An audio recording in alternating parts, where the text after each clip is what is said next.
अस्सलाम वालेकुम।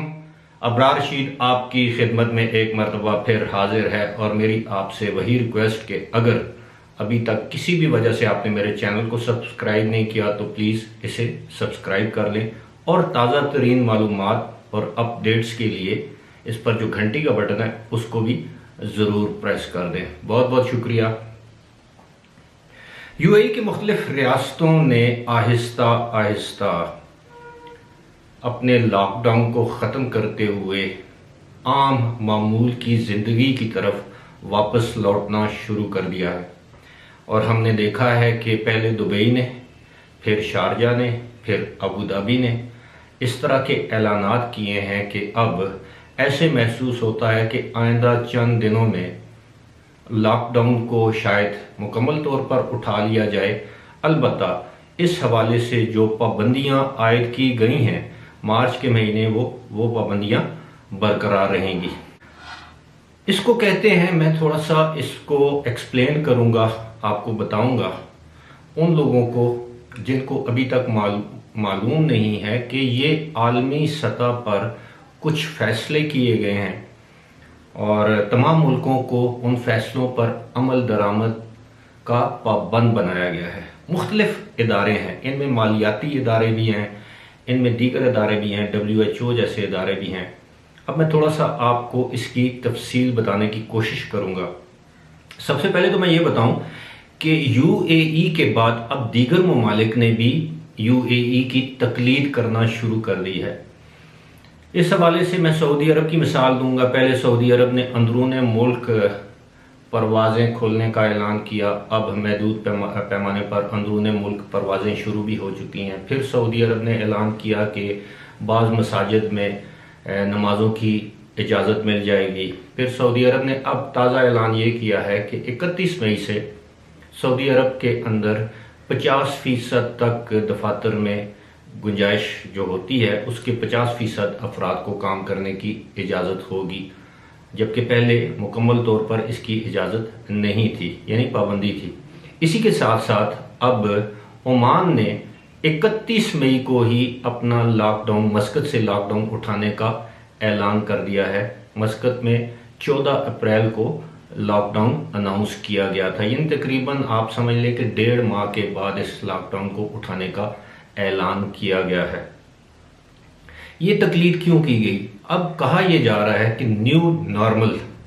अब इसका मैं उर्दू तर्जुमा तो इसी तरह कर सकता हूँ कि नया मामूल ज़िंदगी, यानी पहले हमारी तर्ज ज़िंदगी या हमारी ज़िंदगी के जो मामूलात थे अब वो बिल्कुल यकसर बदल गए हैं।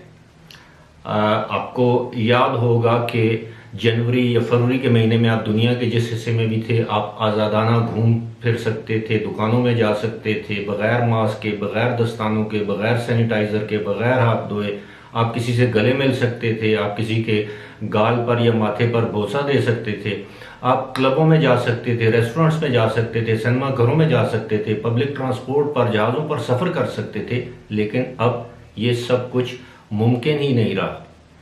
अब अगर शॉपिंग मॉल्स खोले जा रहे हैं तो इस पाबंदी के साथ कि उनमें 70% अफराद की गुंजाइश होगी और आपस में समाजी फासला जो कि 6 फुट तक होना चाहिए वो बरकरार रखना ज़रूरी है।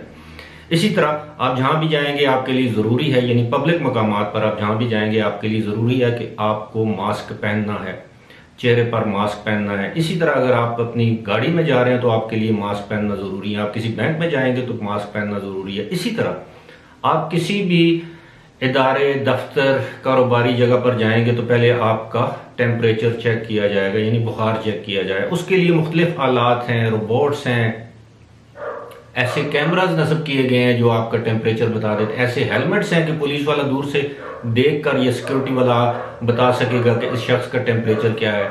यानी अब एक किस्म का आपकी पूरी बॉडी का स्कैन कर लिया जाएगा। और मैं बता चुका हूं पहले भी अपनी वीडियोस में कि कुछ लोग कहते हैं ये एक साजिश का हिस्सा है कि पूरी दुनिया को कुछ अफराद या कुछ इदारे अपने कंट्रोल में, अपने काबू में रखना चाहते हैं। लेकिन मैं आता हूं मामूल, जो नया मामूल है, न्यू नॉर्मल, यानी अब ये आम जिंदगी होगी।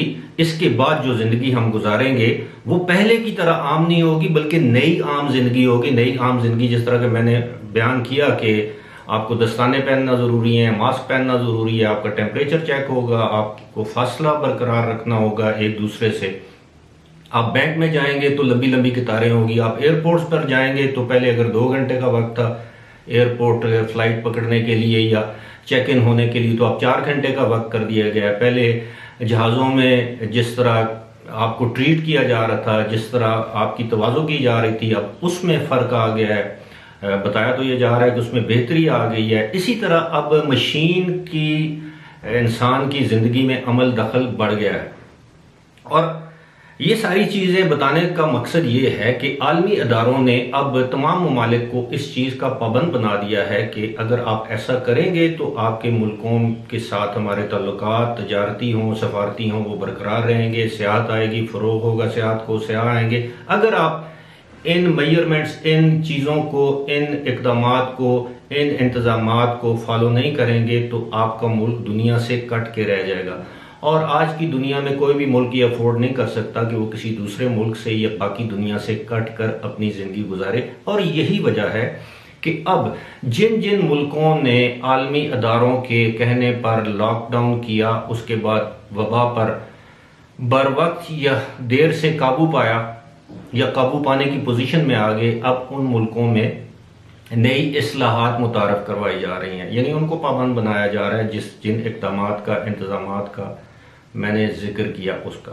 और यही वजह है कि अब सऊदी अरब देख लें, तमाम खलीजी ममालिक जो हैं अब इसी राह पर गामजन हो चुके हैं। और दूसरी जानब जिन ममालिक ने लॉकडाउन को देर से शुरू किया, उन ममालिक में अब सूरत हाल ये है कि वबा तो फैल रही है, लेकिन कब तक फैलेगी? एक दिन ऐसा आएगा कि ये अपनी इंतहा को पहुँच के, फिर ये फितरत का कानून कुदरत ये है कि कोई भी चीज़ अपनी इंतहा को जब पहुँचती है, यानी अरूज को पहुँचती है, उसके बाद उसका जवाल शुरू हो जाता है। इसका इलाज दरियाफ्त हो या ना हो, इसकी वैक्सीन इजाद हो या ना हो, इस वबा ने एक ना एक दिन कम होना है। चाहे वो हमारा मुदाफ़ियाती निज़ाम जो हमारे अंदर जिस्म में अल्लाह ताला की ज़ात ने पैदा किया है उसकी वजह से इसको शिकस्त हो, या कोई दवा इसको शिकस्त दे, लेकिन 1 महीने, 2 महीने, 3 महीने, 6 महीने बाद इसने ख़त्म होना है।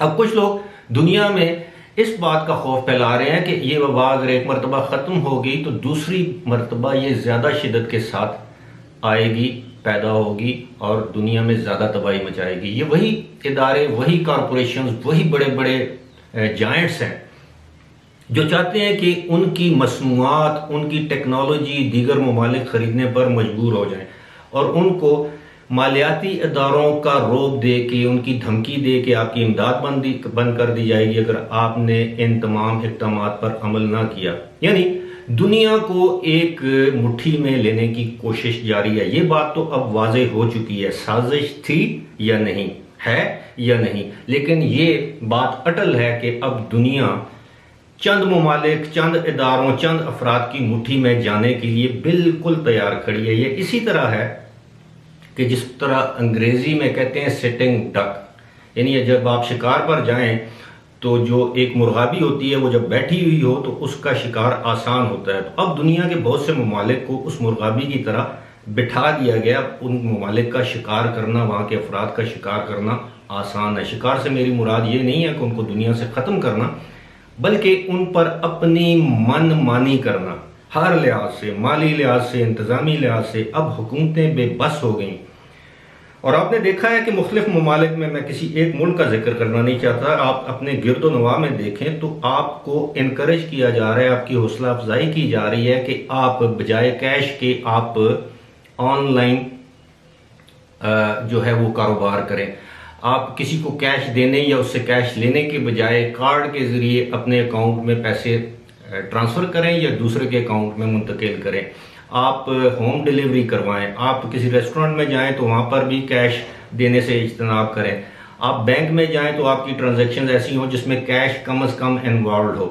तो इस तरह की सूरत हाल है जो कि न्यू नॉर्मल जिसे हम कहते हैं, नया मामूल ज़िंदगी या तर्ज ज़िंदगी, अब हम आहिस्ता आहिस्ता उस तरफ जा रहे हैं। और आज जो बच्चा 5 साल का है जब वो 25 साल का नौजवान हो जाएगा तो उसके लिए ये कोई अचंभे की हैरत की बात नहीं होगी, क्योंकि उसने अपने इर्द गिर्द यही कुछ देखा होगा। मास्क पहन के बाहर जाना है, दस्ताने पहन के बाहर जाना है, जहाँ जाना है वहाँ पे अपने ऊपर स्प्रे करवाना है, हाथों पे ग्लव्स पहनने हैं या हाथों पर सैनिटाइजर लगाना है, या दूसरों से फासला रखना है, दूसरों से गले नहीं मिलना, हाथ नहीं मिलाना। तो इस तरह हमारे लिए ये चीज अजीब होगी, लेकिन 2-4 साल बाद हम भी इसके आदी हो जाएंगे और इसी को कहा जा रहा है न्यू नॉर्मल। और जो न्यू नॉर्मल है भी मेरे ख्याल में इंसान को, इंसान की सोच को, इंसान की नक्लो हमल को, इंसान की नक्लो हरकत जो है एक जगह से दूसरी जगह जाने को, इसको मॉनिटर करना, इसको काबू करना है उन इदारों की तरफ से जो इस वक्त इस सूरत हाल का भरपूर फायदा उठाकर, खौफ फैलाकर, डराकर अपनी टेक्नोलॉजी बड़े खुलेआम, बड़ी बेदर्दी से बेच रहे हैं। फिलहाल इसी के साथ मुझे दीजिए इजाजत। खुदा हाफिज।